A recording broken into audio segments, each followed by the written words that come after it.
yo, it's your boy Brogi Naric back again with another episode of TV Aftermath, and in this video, I'm going to be giving my spoiler-filled review of Castlevania Season 3, the new series that dropped on Netflix, and if you don't want spoilers, I do have a non-spoiler video on this channel, link is in the description, also in the annotation, and so that's your spoiler warning, and from here on, I'm going to be getting into spoilers for both Season 3 and the series as a whole, so stay tuned. Alright, so this season of Castlevania is great. This series as a whole is probably the best video game adaptation that exists. And we've had some pretty decent adaptations lately with, what was the movie that came out? You had Detective Pikachu, the Sonic movie just came out. So some of the video game adaptations are starting to get a little bit better. But this, I would say, is by far the best. Now, I'm not a big fan of the Castlevania series. I've only played one game. It was one of the games that was on Sega Genesis when I was a kid, and I really enjoyed it. And this series is a loose adaptation of Castlevania 3. I believe it's called The Curse of Dracula. And we have our three main heroes, Trevor Belmont, Cypher Belnades, and Alucard, who is the half-human, half-vampire son of Dracula. And all three of them are great, but this season's a little bit different because they're not a full team. They separated at the end of season 2. Not like they got mad at each other, but they've gone their different paths. And Alucard, man, he's not really in this that much, but his story actually, I was wondering where his story was going, but it was really good. He's staying at the castle, and he's like super lonely to the point where he's made like little dolls of Trevor and Cypher, and he's talking to them. And these two Japanese people show up. What was their name? These two Japanese people, Taka and Sumi, show up. And they did something in this season which I wish they would have done a little bit more of in the second season, is they kind of get into one of the backgrounds of, well, they get into the background of one of the vampire lieutenants that worked for Dracula, because he had these different vampire lieutenants, and each one were of a different nation or different nationality. And these two were under the control of the Japanese vampire called Sho. And they are talking about how once she was killed and Dracula was killed, they realized they didn't know she was dead, but they broke free. They freed everyone that was in her little empire that she was controlling. And they've been traveling the world fighting other vampires, and they tracked down Dracula's castle, which Alucard's there, and they're like, hey, Alucard, could you teach us how to fight vampires, or be better at fighting vampires? And Alucard, he's so used to being lonely, he's so happy to have some interaction. He's like, yeah, I'll show you guys, I'll teach you the magic. He's like, I'll show you how to fight, I might teach you some magic, I can show you some of the Belmont stuff, like, this is going to be cool. And he was, enjoying himself with those two, and they were really cool characters. And but the whole reveal towards, I'm just going to get right to it, where that moment where near the end, where Alucard is trying to sleep, and they both come into his room, and they just start to have a threesome. I was thrown off by that. I did not see it going down that way. When that started, I was like, oh, I thought this was going to go a different way. And then, of course, it does turn. And it turns out that they were trying to kill him. See, I thought they were evil the whole time, because they kept asking him, like, hey, how do you do magic? And how do you move Dracula's castle? Because his castle can teleport. And he keeps telling them, like, I'll show you some magic, but the castle cannot teleport. That part is destroyed. During the fight, it got destroyed. But they don't believe him. And in the middle of the threesome, it was a trap. And they unleash some device, and it, like, ties him down to the bed. And they're about to kill him because they don't believe that he's telling them the truth. Because they're like, everyone lies to us, no one tells us the truth, and you're lying about teaching us magic and the castle not being able to move. And sadly, Alucard has to use his magic sword, and he kills them. That was sad. And that follows the trend in this series, where normally when characters pop up and they're not really main characters, they're side characters, they're usually terrible people. 9 times out of 10, if they're on the screen for more than 5 minutes, or at least on the screen more than 10 minutes, they're going to be terrible people. And so that leads us into Trevor and Cypher's story, where they go to this town, they stop in this town because it was being attacked by monsters, and they save them. And then they stay in the town for a while because Cypher wants to stay. She likes traveling, but she's like, "Yeah, this town's kind of nice. Let's hang out for a while." And so they run into this guy who runs the town named the Judge, who is another very interesting character. And he's another guy where you're like, oh, he's gonna be terrible because he looks like a supervillain when you see him. He's like pale. He looks like he should be working with Darth Vader. He looks like a Sith Lord, but he's like sort of the mayor of this town. And he once he realizes who they are, because they don't tell everyone who they are, and everyone in the world does not know that Dracula's dead. Some people know, but some people don't know officially, really.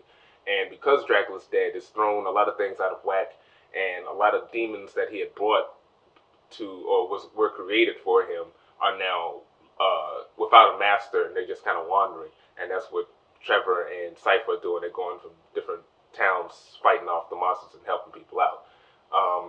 And the judge tells them that there's a church down the street run by Prior Sala, who's sort of the mainish villain of this season.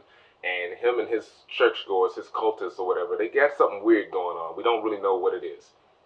And he explains to them that probably some weeks ago, a demon had came into the village, and him and his soldiers were fighting it. But then the demon got away, and it crashed into the church, and then it just disappeared. But they can't get inside the church, so he hires Trevor and Cypher to investigate to figure out what's going on in the church. And of course, we find out. Well, before that, another new character in this series, Count Saint Germain, is in the village, and he's this rich, wealthy guy who's kind of pulling tricks on people, and he's also very smart too. He's knowledgeable, and he's always talking about how man, this village sucks compared to the city or other places in the world he's been to. And he strikes a deal with the prior to kind of get into the church. He's like, hey, you guys have all these texts, but you're not smart enough to decipher all of them. I can get in there, I can decipher some of your stuff, and then I can give you some information, specifically information on who those two people are who moved into the town, because they don't know who they are, but they don't trust them. And so he strikes a deal. And I'm thinking he's going to be a bad guy, but I love the fact that he's actually he's one of the few new characters in this story that's actually a good guy. And his whole thing is he's trying to get into the church because he's looking for this thing called the Infinite Corridor, which is like this massive sort of portal that allows you to go to other dimensions and other realms. And he's specifically trying to find this person that he is missing. They don't explain who this person is. I don't know if this guy's from the game. I don't know if this character is from the game, but I'm assuming it's like his wife. We don't know. It's a female figure. It's either his wife, his mom, his daughter, sister. We don't know. But it's someone he's trying to get back to. And he has this little magic rock that allows him to track down. So he's already inside the church trying to sneak around. And Trevor and Cypher are trying to figure out what's going on. But basically, the demon that crashed into the church, they have hidden in the basement. And I thought they was holding it captured, but they really weren't. They were actually, because the demon was sort of almost like it was being crucified. It was nailed up on this big board. And throughout the town, the men that were in the cult were going around carving these little H symbols on different buildings.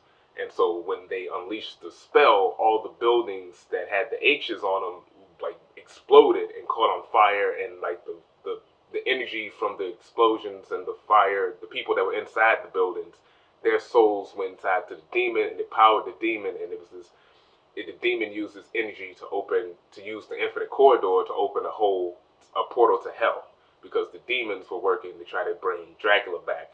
Which was interesting when they showed Dracula. He's in hell, but it's not just Dracula. It's him and his wife are both in hell, and they're cool. The whole time, Dracula is in hell with his wife, and he's just chilling. It's not like he's like, I want to escape from hell. He's like, no, I'm with my wife. That's what he wanted the whole time. And he's like, I'm dead, and I'm with my dead wife.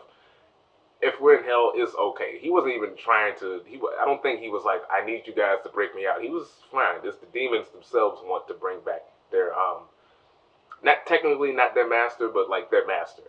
And that was a cool reveal of how all of that stuff played out, especially the stuff with Saint Germain. I forgot to mention, he's actually a magician, and he does have magic powers. So I was just thinking he was just like a street magician, but no, he has some magic knowledge and magic gifts.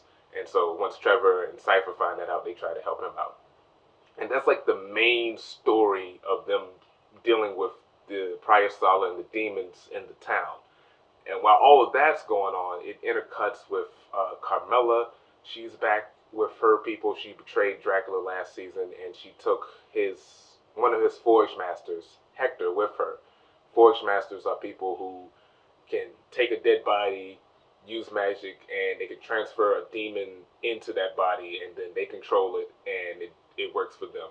And she wants to force Hector to make a new army for her because she wants to basically do the same thing Dracula was going to do, but actually succeed, which is there's like a large, like open landmass of people who are confused. They don't know what's going on. Carmella wants to conquer that landmass and trap them in with her like military or demons or whatever, and just feed off the people that are in there, kind of like cattle in the stable pen or whatever in the field. That's what she wants to do, but she doesn't have the resources to do it. She doesn't have.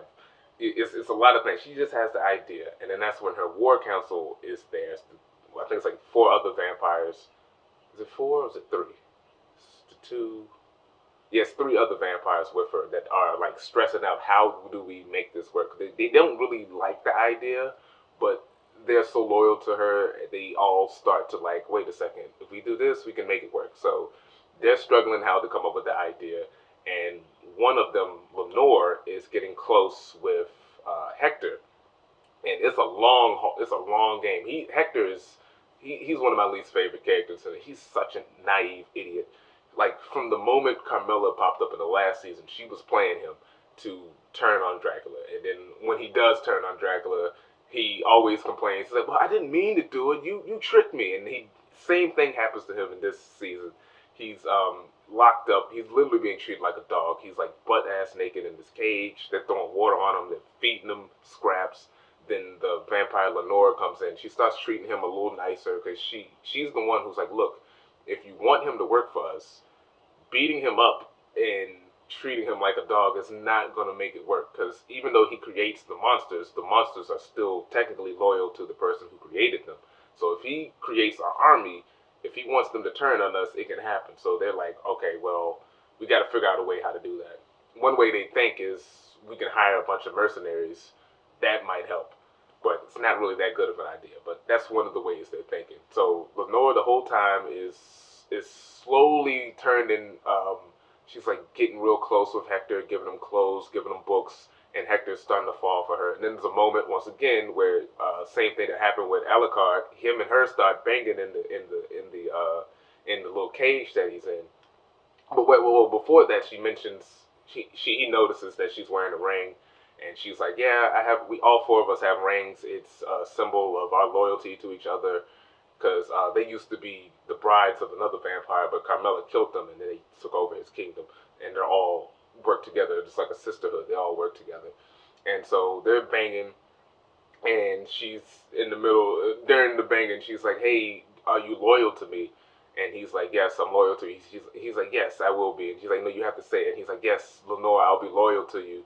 And once he says something like that, she slips on one of those rings. It's a slightly different ring than what he has. She slips a ring onto him, and it's a magic ring, and it like attaches itself to him, and he is now bound to her. No, as long as that ring is attached to him, which he can't take it off, he whatever he does is now bound to him. And it was a trap where she tells Carmella, she's like, okay, now that I have him with this ring, any monsters he forges that he can control are bound to him, but because he has the ring, he's bound to me. And anyone who wears these rings, she gives them all the rings. It's like, so now we can control his monsters no matter what. And if he tries to take it off, it'll kill him. He'll end up killing himself because he can't, he's controlled by the ring. And that was a great way how that played out. Because I thought, because she was telling him like, oh, we're gonna run away, and you don't have to work for her, but she was just playing him the whole time. And he's basically like her sex slave now. And she's like, yeah, I'm gonna keep him. He's gonna have his own little. We're gonna have to build him his own little room, and he has a little bit of freedom, and he can kind of come in here occasionally when I need him to. But yeah, he's like my little sex slave, and he's crying. He's like, "What? You tricked me?" And I'm like, "You are an idiot! Like I hate you so much." And that was a great way how they handled his character. because some of that stuff, it was like, okay, what are we doing with Isaac? What is? But that ending saved all of that. Not Isaac, I mean Hector. Isaac, on the other hand, is the other Forge Master that works with Dracula, and he's on the warpath. He wants revenge on Carmilla for her betraying Dracula, because him and Dracula were tight, or he was at least tight with Dracula, and he was the only one who had Dracula's back in the last season when all the others had turned on him. And because of that, Dracula, when the castle was being attacked, he used his mirror. They have these mirrors that can like see other throughout the world, and you can like teleport through them. And he saved his life, and he decided to change his methods, and he is now building his own army. Like whenever he comes across people, he has this thing where he hates people. Like he hates humans. He's been treated badly his entire life. He was like sold into slavery by this I think it was like a Catholic priest or some sort of priest that would beat him, and he eventually killed him and broke free. And the only person that ever treated him with respect was Dracula. That's why he was so loyal to him. And now, whenever he comes across people, if he tries to be nice, like there's a moment where he's trying to walk through this village and or this town, and the guards are like, "Get out of here! You and your demons have to get out of here." And he's like, "Look, I just got off the boat. I just want to travel through your town so I can get to the next seaport, and it'll be no problem." And they're like, "Dude, you have an army of demons. Get the fuck out of here." And then he's like, "Why you guys got to be so rude?" And he just tells his demons to kill everybody. And he's got a thin level. He just wants the respect, and I get why people are like, "Dude, get out of here. You have demons." But the few people that are nice to him, he doesn't bother, and he tells his demons not to bother them. So he has a moral code. There's like this Jamaican sea captain that he comes across with that helps him travel to get closer to his destination. He doesn't bother them. Him and the captain, they have their conversations about philosophy and all of that. That stuff was good. And on his way to get closer to Carmela's village, he runs into this another village that's like abandoned, but there's this old lady there, and he talks to her. She's magic though, and she tells him like, "Hey, um, things are a lot faster if you have one of those teleporting mirrors." And he's like, "Yeah, I got a small one," because he got one earlier. He's like, "I got a smaller one, but it's not that great." And she's like, "Well, there's a people that used to live here. There's a village up the road that's run by this wizard, and he has them under his control. But he also owns a mirror that's like one of those teleport mirrors, but it's really big and wide. You could probably go in there and take it from him, and you could probably also, you might in a way help those people out." And so he's kind of like, "Okay, I'll think about it." And that leads him on this. He has this epic battle where he rides up to the town, and the people are all under this mind control. They got like these like thorn crowns on their head, but it's like green glowing thorn crowns, and everyone in this village, in this city, is under this guy's control. And this is epic battle where his demons are fighting all of these mind controlled people. They're slaughtering everyone. Some of the people he's like turning into his own monsters. And there's this crazy moment where all the people like start to fly, and they come together and they make this big, massive like globe of people, and they're like getting thrown at him as he's like, I think he was like on his horse, and all these like people are getting thrown at him. And it's kind of like the zombies from World War Z, where it's just like a crowd, like a tidal wave of people coming after him, and he's like fighting his way up, running his way up to the tower to get to the wizard. And he eventually does kill the wizard, because it was like this old dude with magic powers, and he almost like controls Isaac, but Isaac fights it and kills him. And that was crazy, because when he kills him, he loses the control of everyone else. Stops. So everyone, the majority of the people was in the sky in this like globe, and when he kills them, they just all fall out of the sky. And I was like, damn, you was trying to save the people, but you ended up killing most of them. And then after that, he kills everybody. He's like, okay, you know what? Any survivors, kill them. Don't destroy the town, but just kill everybody. Just get rid of all of this. And he's like, maybe I'll leave it as a monkey, because he doesn't want the city. He's like, I'll just leave the city. Someone else, maybe years from now, will move in and take it. But like all of this, we got to get rid of this. And that was like his main story, where he takes over that guy's kingdom. But like he gets the mirror, so he can now teleport. It'll be easier for him to get to Carmella, because he doesn't. They're leaving all of that for the next season. But like this is all the build up, and that was a really there was a moment where he makes like a giant demon to like try to take the sphere out of the sky. It was great. It was awesome. Just go check that episode out. So dope. Um, so what is that? Oh yeah, so that leads back to Trevor and Cypher. They're back at the church. The demons unleash a portal to hell, and other demons are coming out. Cypher and Trevor are fighting off the demons, and they're getting Saint Germain to close the portal because they opened this portal to hell. He's using his abilities to try to close it, but he can't. And then he realizes the demon that absorbed all the souls that opened the portal is the one that can control it. So he uses his magic rock to control that demon, and it shows him. He changes it to the portal where he can see where he wants to go. And once he does, he jumps into the portal and he tells Trevor to kill the demon. So the whole time, Cypher's fighting all these other demons, and she's using her fire and her ice disc, and she's like cutting them into half and all that. There's a moment where she uses her electricity abilities because she like made ice on the floor and it didn't melt it, so she uses it to shock the shit out of this demon. And all Trevor has is he's got his morning star and his whip. He's using the morning star, which is like the chain with the magic tip on the end of it, and if it touches the demon, they automatically explode. So he's fighting this demon, and the big demon is basically like a video game boss. Like he's literally a video game boss. So he's like he keeps attacking it, but it doesn't die. And Saint Germain's like, look, you got to keep killing it because it's powered by all the souls. So he's like, oh, I got to keep killing this thing over and over. Then there's this dope moment where he pulls out. He's got the Morning Star and the whip, and the Castlevania theme starts playing, and he just like whips the shit out of that demon until he like makes one big. It kind of like braids and makes like a big hellfire blade and like cuts it and destroys it. It was so awesome. When he kills the demon that closes the portal, Saint Germain jumps into the portal. He goes to where he wants to go, and he's like, oh wait, no. He kills the demon, then he closes the. After that, then he closes on the other side. He tells Cypher and Trevor, "Thank you for helping me, and I'll see you guys again." And he closes the portal. They get out. The church collapses, and then that's it. But before all of that happened, Prior Sala, he escaped when all the confusion was going on. He got out of there. So they leave. The church is destroyed, and most of the village is destroyed too because the buildings got set on fire. It was bad. So, and all the soldiers that were out there fighting, most of them are dead too. So when Prior Sala had escaped, he ran into the judge. Like I said, the judge is the guy that was like the mayor of this town, and he caught the judge off guard, and he stabbed the judge, and the judge was like, "Oh man, you got me." He's like, "You know what?" He's like, because the judge was trying to stab him too, but Prior Sala got him, and the judge was like, "Oh."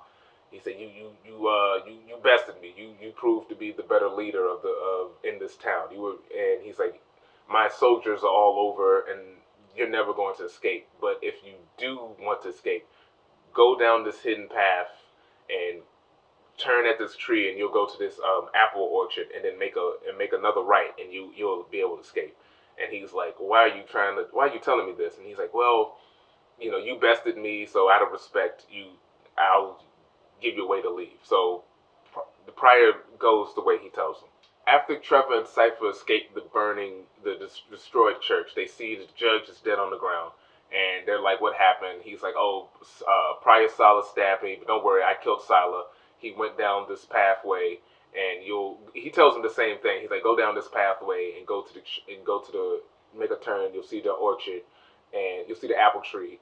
And after you see that, burn down my house." And then he dies. So they're like, "Huh, all right." So they go down the pathway, and they see the tree, they see the big apple tree, but there's this pit there, and they look into the pit, and Prior Sala is there in the pit. He fell into this. It was a trap. He fell into this pit, and there's these spikes that were there, and Prior Sala's dead. And so they're like, how did this happen? Like, they were like, wait, what's going on here? And they notice not only is Prior Sala's body in there, but there are these clothes, and there's these little bones down there. And Cypher's like, "Are those animal bones? Like, what's all of that?" And Trevor's thinking, he's like, "Well, before he said he killed Sala. How did he know about this? Did he know about this pit? And this was an interesting detail because earlier in the series, they show it in flashbacks. Um, Trevor was talking to the judge, and the judge was like, "Oh, I'm from the big city, but I come to the small city, and it has its pleasures. I find my way to have fun." And he's a very strict guy. He hates when people break the rules, especially when kids are breaking the rules. And there was a moment I remember when it happened where it was this kid that was running through the village, and he tells the kid, "Hey, I don't like kids running. I don't like people. I don't like kids running in my village." And he's talking to the kid, and he's like, "Oh, I know you're doing it because you like to get to the market to get the fresh apples first." And the kid's like, "Yeah." He's like, "Hey, if you go down this pathway to this apple tree, um, when you go down this pathway you're not supposed to, you'll see this apple tree. You can pick 3 apples from it, but don't tell anybody because that's my special private apple tree." And something happens, and then the next moment we see this moment where the judge is coming out of this room, and he's like freaking out, and he like washes his hands. And from that moment on, I'm like, what's going on with this dude? But it's a little subtle thing. So after they see Sala, they go to the judge's house, and they notice that this room, this like blocked off room, they go into it, and it's all these different, I guess you can call them trophies, little kids' clothes and little kids' shoes, because you basically find out that the judge is a serial killer, and he's been killing these little kids every so often. I don't know if it's just the bad one. It's messed up either way, but it was really grim and dark. So like this guy who you see is like you think it's this sort of stand up person is really a fucking serial killer. That was dark, and it's like a theme that happens in this show a lot, where you think certain people are nice, but they turn out to have bad intentions. And so Cypher burns down his house, and she's like, "Let's just get the hell out of this village." And Trevor's like, "Yeah, we were having a good time, living your life, traveling from village to village, helping out people." He's like, "But now we're living my life where shit is just terrible and just dark." And so they leave, and then the last thing we see is we go back to Alucard, and he's walking back to the cast to his home, Dracula's castle, and he's like, I thought about putting up signs of like "Do not enter, do not disturb," but I feel like this was better. And we see he took the bodies of Taka and Sumi, and he basically pulled the Vlad the Impaler, and he's like got their bodies on. He stuck spikes up their ass and like have them on the outside of his house to let people do not enter. So Alucard is going down a dark path, and yeah, that was messed up. And it was a tough situation where he didn't want. It was either him or them. It was like either they were going to kill him or he had to kill them in order to survive. And he made his decision. And now he's just like, fuck everybody. So hopefully he can reunite with Trevor and Cypher to help him get his bearings back. But I can't wait to see what this big battle with Carmela's team and our heroes is going to be, especially when Isaac comes in with his squad. The fourth season is going to be really good. I don't know how much longer this series is going to last, but I'm loving it. Great stuff. So those are the main things I wanted to talk about when discussing Castlevania Season 3. Awesome series. Go check it out. It's worth your time. You don't even have to be a hardcore Castlevania fan. If you love fantasy, action, drama, check it out. It's really good. Now, if you don't like things that kind of hits on some like religious themes and kind of negative towards Christianity, you might not like it. But if you get thick skin and you can deal with that, it's fine. It's a little bit of blasphemy, but who cares? It's awesome. It's a cartoon. Who gives a shit? But that's all I have to say about Castlevania Season 3. Thanks for watching. Don't forget to like, share, and subscribe to this channel, and stay tuned for more videos. Peace.